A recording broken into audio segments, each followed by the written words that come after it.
ॐ भूर्भुवस्वः तत्सवितुर्वरेण्यं भर्गो देवस्य धीमहि धियो यो नः प्रचोदयात्।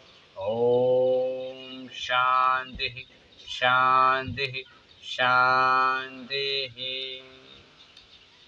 तो नमस्कार सभी लोगों को, हमारे जितने भी दर्शक है यूट्यूब चैनल को देखने वाले, उन सबको तहे दिल से प्रणाम।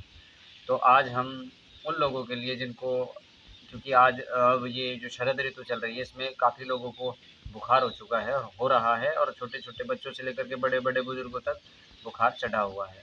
तो हम उन लोगों के फ़ायदे के लिए, उन लोगों को एलोपैथी की दवाइयों से मुक्ति दिलाने के लिए और उन लोगों के बुखार से मुक्ति दिलाने के लिए आज हम एक गिलोय का पौधा, यानी कि गिलोय की जो बेल होती है, इस प्रकार से ये जो गिलोय की बेल है इसको हम लेकर के आए। इसके बारे में थोड़ी सी चर्चा करेंगे और आपको थोड़ा गिलोय के फायदे और गिलोय को लेने का तरीका बताएंगे, ताकि आप अपने बुखार से जल्द राहत भी पा सको और ठीक भी हो सको।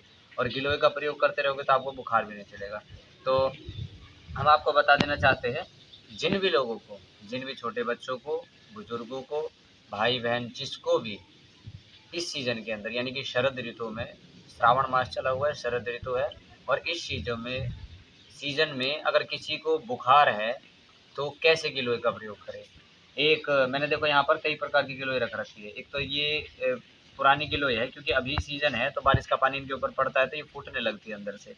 एक तो ये वाली गिलोय रखी है, एक सबसे हल्की डंडी रखी है जिसके अंदर। और गिलोय की पहचान क्या होती है, गिलोय के जो पत्ते होते हैं ना वो पान के पत्तों की तरह होते हैं।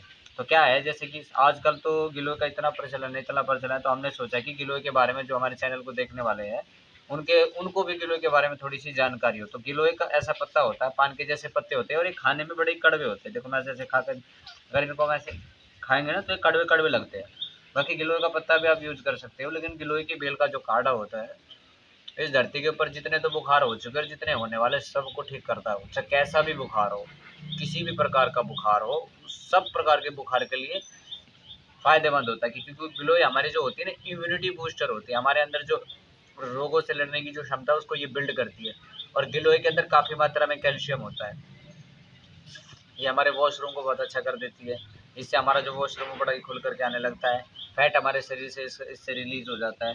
तो पहले हम इसको लेने का तरीका देखेंगे, फिर आपको बताएंगे। आपको क्या करना है, इस प्रकार से एक डंडी लेनी है, लगभग 1 उंगल मोटी। जैसे कि हमने ये डंडी ले ली, इतनी इतनी बड़ी डंडी ले लो आप, और उसको ना चाकू से या फिर किसी ऐसी चीज़ से इसको ना चॉप कर लो, ऐसे कूट लो। कूट करके इसके टुकड़े किए हमने, यहाँ से कट किया, यहाँ से कट किया, इसके कट कट ऐसे कट मारते गए। और मोमदस्ता होता है या फिर कोई भी कूटने की जो चीज़ होती है उसको, इसको ऐसे कूट लिया। कूट करके फिर क्या करना है आपको, इसको बनाने की जो विधि है, कम से कम 2 गिलास पानी लेना है और 2 गिलास पानी में इसको डालना है। और हो सके तो अगर इसको चूल्हे के ऊपर पकाया जाए तो और अच्छी रहती है। गैस के ऊपर की जो गैस होती है ना, उसकी अग्नि और चूल्हे की अग्नि में बहुत बहुत अंतर होता है। तो इसको चूल्हे के ऊपर क्या है, या फिर जिसके पास चूल्हे नहीं है उसको वो गैस के ऊपर भी रख सकते हैं। इसको कूट करके रखना है। जैसे मान लीजिए इसके हमने टुकड़े कर दिए, बहुत सारे टुकड़े करके इसको हमने रख लिया। तो इसको रखने के बाद में धीमी आंच पर इसको पकाएंगे और धीरे धीरे जैसे इसको सेक लगेगी तो ये पानी क्या होगा, गिलोय का जो कस होता है, गिलोय की जो कंपोनेंट होते हैं वो पानी के अंदर आ जाएंगे।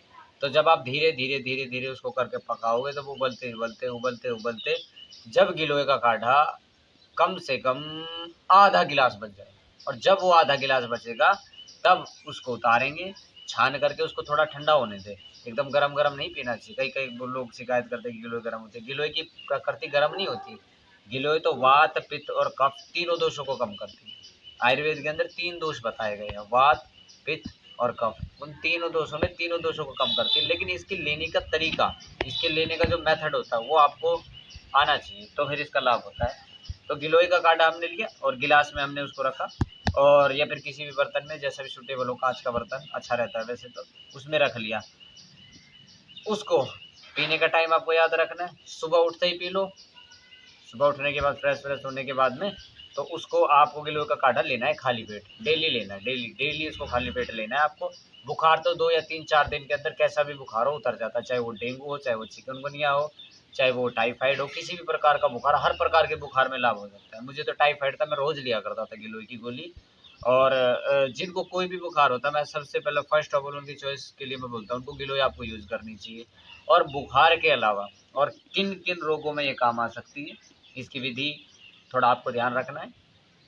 1 फीट की, लगभग 1 फीट की लंबी डंडी, ऐसी लंबी डंडी, इतनी फीट की लंबी, ये पतली वाली है थोड़ी, तो इतनी लंबी डंडी बहुत होती है इसके लिए। इतनी लंबी आपने डंडी ले ली और इसको कूट करके, इसके टुकड़े करके, इसको मामदस्ते में कूट लिया। कूट करके इसका काढ़ा बनाना है। काढ़ा जब ये बन जाए तो सवेरे-सवेरे खाली पेट इसको पीना है। जब आप इसको पियोगे तो पहले ही दिन से आपके बॉडी के अंदर जो एनर्जी का फ्लो है वो इंक्रीज़ होगा और इसको लेने से दूसरी और भी चीज़ों में सुधार होगा। जैसे किसी को शुगर की बीमारी है, उसमें ये फ़ायदा करेगी। किसी को जोड़ों में दर्द है, उसमें ये फ़ायदा करेगी। और किसी को कफ़ है, जैसे कि यहाँ फेफड़ों में कफ़ जमा था, उसको फ़ायदा करती है। खाँसी में ये फ़ायदा करती है, जुकाम में ये फ़ायदा करती है और फेफड़ों से संबंधित जितनी बीमारियाँ उनमें ये फ़ायदा करती है। ब्लड के कंपोनेंट को बहुत अच्छा कर देती है, डब्ल्यूबीसी, आरबीसी और जो हमारे प्लेटलेट को तो इंक्रीज़ करती है, खून को बहुत अच्छा कर देती है, साफ़ कर देती है।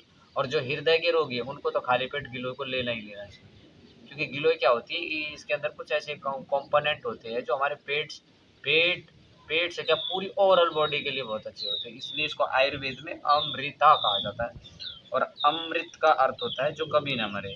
और ये गिलोय ऐसी, इसको कहीं भी पटक दो उठा करके, ऐसी वहीं हो जाती है। तो इसको अमृता भी बोलते हैं और जो इसको लेगा उसको मरने भी नहीं देती। तो गिलोय का काढ़ा नित्य प्रति आपको सेवन करना ही करना है। जिसको बहुत ज़्यादा मोटापा है शरीर के अंदर, उनको सुबह गिलोय का काढ़ा बनाना है। चाय नहीं पीनी। चाय तो अंग्रेज आए थे भारत के अंदर और भारत को चाय दे के चले गए, फालतू में सौगात दे करके चले गए। तो आपको क्या करना है, गिलोय लेनी है और गिलोय का काढ़ा सुबह और शाम दोनों समय सेवन करना है। जिनको बुखार है खास करके उनको तो करना ही करना है, और जिनको बुखार के अन्यथा अलग बीमारियां है, जोड़ों का दर्द है, शुगर है और कोई भी समस्या है उनको शरीर के अंदर, तो गिलोय उनको लेनी ही लेनी होती है। ऐसा बहुत कम केसेस होते हैं जिसमें गिलोय शूट नहीं करती। गिलोय तो ज़्यादातर रोगों में शूट कर ही जाती है, गिलोय लेने का तरीका। और इसकी जगह भी आपको नोट रखनी है कि कहाँ ये गिलोय कैसे लेनी है। अच्छी गिलोय, उसकी जो जड़ है वहाँ पे गंदगी नहीं होनी चाहिए। कोई गंदी नाले में लगी हो या फिर कोई गंदी ऐसी जगह होती है तो फिर गिलोय के इतने ज़्यादा सरकारी प्रभाव नहीं आते। बाय द वे किसी भी तरह का आपको बुखार है तो गिलोय से आपको राहत होगा ही होगा। अभी जस्ट ही कुछ दिनों पहले पापा को, हमारे पिताजी को और हमारी माताजी को बुखार चढ़ गया, तो हमने उनको काढ़ा बना करके दिया है और डिस्पेंसरी से गिलोय की गोलियाँ मंगा करके उनको खिलाई है। अगर किसी के पास गिलोय की बेल नहीं है तो अगर हॉस्पिटल नज़दीक है तो आप अपने घर में भी लगा सकते हो, नहीं तो हॉस्पिटल नज़दीक है तो गिलोय की गोली तो आजकल सब कहीं मिल जाती है, सब जानते हैं कि पतंजलि के स्टोर पे भी मिल जाती है और दूसरे गवर्नमेंट की तरफ से भी प्रोवाइड की जाती है। और यहाँ तो गाँव में क्या होता है, कई बार कैंप लगते हैं तो लोग गिलोय बाँटते हैं। तो जिन लोगों के पास इन चीज़ों का पता नहीं है वो पता जान लें इन चीज़ों के बारे में, क्योंकि हमारे आस-पास अन्यथा ऐसा तो आयुर्वेद के अंदर एक बात लिख रखी है, ऐसा कोई भी द्रव्य नहीं है इस संसार के अंदर जो औषधि का काम कर न करता हो। भिन्न-भिन्न प्रयोजन के भिन्न-भिन्न तरीके से उसको यूज़ करने से औषधि द्रव्य में परिवर्तित हो जाता है, कि औषधि का कार्य करता है।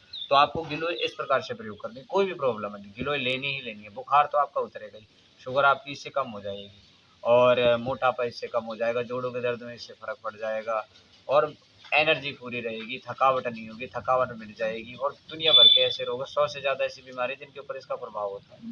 ब्लड आपके कंपोनेंट अच्छे हो जाएंगे, हड्डी आपकी मजबूत होने लगेगी। अर्थराइटिस में ये लाभ करती है गिलोय का काढ़ा।